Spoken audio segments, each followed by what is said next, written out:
Bismillahirrahmanirrahim. Assalamualaikum warahmatullahi wabarakatuh. Nah, anak-anak kelas 5, bagaimana kabarnya hari ini? Ya, setelah libur panjang, anak-anak hari ini kembali melaksanakan pembelajaran daring ya. Nah, untuk hari ini Pak Wildan akan melanjutkan materi PJOK ya. Di semester 2 ini kita mulai di bab 6. Nah, di bab 6 itu ada apa anak-anak? Di bab 6 itu ada aktivitas senam lantai ya. Nah, di sini mungkin ada beberapa yang sudah paham dan ada beberapa yang sudah tahu apa itu senam lantai. Nah, yang nggak tahu silakan simak beberapa penjelasan dari Pak Wildan hari ini ya. Nah, senam lantai merupakan salah satu bagian dari senam artistik anak-anak ya. Senam lantai ini merupakan keterampilan gerak yang dilakukan di lantai, tepatnya di atas matras ya. Jadi ketika anak-anak melakukan senam lantai, jangan sampai nggak ada matrasnya, karena nanti pasti sakit ketika melakukan senam lantai. Maka dari itu anak-anak harus tetap mengutamakan safety ya. Biar apa? Biar tidak terjadi cedera pada saat melakukan aktivitas senam lantai ya. Nah, nanti coba pada saat misalkan nanti udah masuk sekolahnya, akan Pak Wildan praktekkan bersama anak-anak kelas 5 ya. Kita lanjutkan. Nah, anak-anak, senam lantai ini ada banyak macamnya ya. Terutama salah satunya ada senam lantai menggunakan alat ya. Senam lantai menggunakan alat ini ada banyak contohnya. Yang pertama ada lompat kangkang melewati box. Nah, box ini bisa anak-anak menggunakan atau memodifikasinya menggunakan kardus ataupun menggunakan balok kayu yang sudah ditaruh di depan anak-anak, jaraknya sekitar 2-3 meter ya. Yang kedua ada lompat kangkang melewati kuda-kuda. Nah, kuda-kuda ini juga bisa dimodifikasi ya. Yang ketiga ada lompat kangkang melewati rintangan. Nah, yang keempat lompat kangkang melewati kuda-kuda, dilanjutkan lompat jongkok melewati rintangan. Nah, yang kelima adalah lompat tali berpasangan. Nah, tentu anak-anak di sini tidak asing ya dengan lompat tali. Nah, lompat tali ini bisa anak-anak modifikasi talinya dengan menggunakan karet yang sudah disusun ataupun bisa menggunakan tali pramuka ya, yang biasa digunakan sebagai pramuka. Yang keenam lompat tali perorangan, dan yang terakhir meloncat melewati peti dan lompat ya. Selanjutnya, nah ini adalah contoh dari gerakan lompat kangkang melewati box anak-anak. Nah, bisa dilihat ya. Dan anak-anak tentu masih ingat apa itu perbedaan lompat dan juga loncat. Nah, di sini lompat ya. Maka dari itu lompat adalah berpindah tempat atau melewati sesuatu dengan menggunakan tumpuan atau tolakan satu kaki. Itu namanya lompat ya. Nah, di sini namanya lompat, maka dari itu tumpuannya dilihat ya, ini ada satu kaki pada saat melakukan tolakan. Kemudian melewati box yang sudah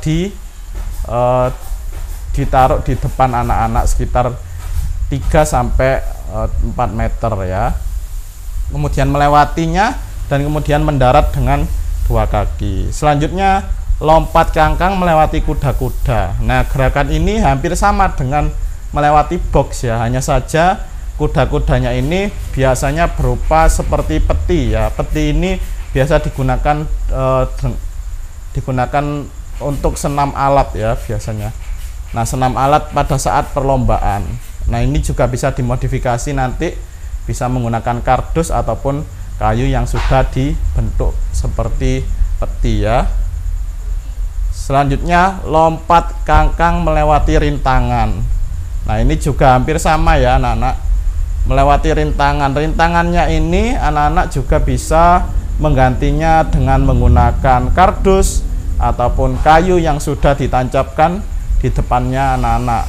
Tentu awalannya ini bukan berjalan ya, awalannya anak-anak bisa melakukan gerakan lari. Nah, lari ini bisa sekitar jaraknya 3-4 meter, kemudian melompat kangkang dan jangan sampai badannya tersentuh di rintangan yang sudah ada di depan ya.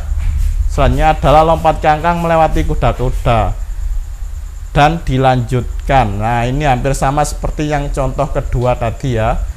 Ini adalah gerakan lompat dengan rintangan kuda-kuda. Selanjutnya adalah lompat tali berpasangan. Nah, ini tentu anak-anak tidak asing dengan gerakan lompat tali. Tadi Pak Wildan sudah bilang lompat tali ini bisa juga menggunakan tali pramuka, bisa menggunakan karet yang sudah disusun, atau bisa menggunakan tali yang lain ya, asalkan talinya sedikit berat. Biar apa? Biar bisa berputar pada saat melakukan lompat tali. Nah, lompat tali berpasangan ini sesuai dengan namanya, karena berpasangan maka dilakukan lebih dari 2 orang ya. Tugasnya 2 orang ini adalah untuk memutar tali tersebut dan 1 orang untuk melompat agar apa? Agar tidak tersentuh tali ya. Ketika tersentuh tali, maka tali yang berputar akan berhenti, dan jangan berhenti sampai di situ, tetap dilanjutkan ya. Selanjutnya lompat tali perorangan. Nah, lompat tali perorangan ini tentu juga tidak asing anak-anak. Ini biasa disebut dengan gerakan skipping ya. Nah, gerakan skipping ini dilakukan perorangan ya. Talinya caranya adalah diputar melewati kaki kalian ya. Jika tali ini tersentuh bagian tubuh atau kaki kalian, maka akan berhenti. Namun jangan berhenti di situ, tetap diteruskan agar kalian bisa melanjutkan lompat tali perorangan tersebut ya. Nah, ini adalah yang terakhir, meloncat melewati peti lompat. Ya, meloncat. Nah, ini beda ya, melompat dan meloncat.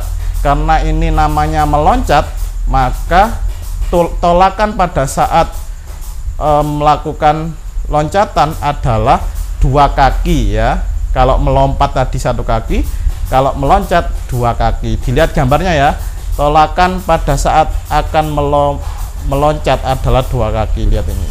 Kemudian lakukan loncat melewati peti yang sudah disediakan di depan, dan bertumpunya juga menggunakan 2 kaki ya. Nah, untuk hari ini sekian dari Pak Wildan ya. Anak-anak jangan lupa tetap semangat belajarnya di rumah, tetap jaga kesehatan. Meskipun kondisinya daring seperti ini, usahakan jangan lupa tetap berolahraga di rumah ya. Kalaupun memang ingin berolahraga di luar, tetap patuhi protokol kesehatan dengan memakai masker dan rajin mencuci tangan ya. Untuk hari ini Pak Wildan akhiri. Terima kasih. Wassalamualaikum warahmatullahi wabarakatuh. Salam olahraga.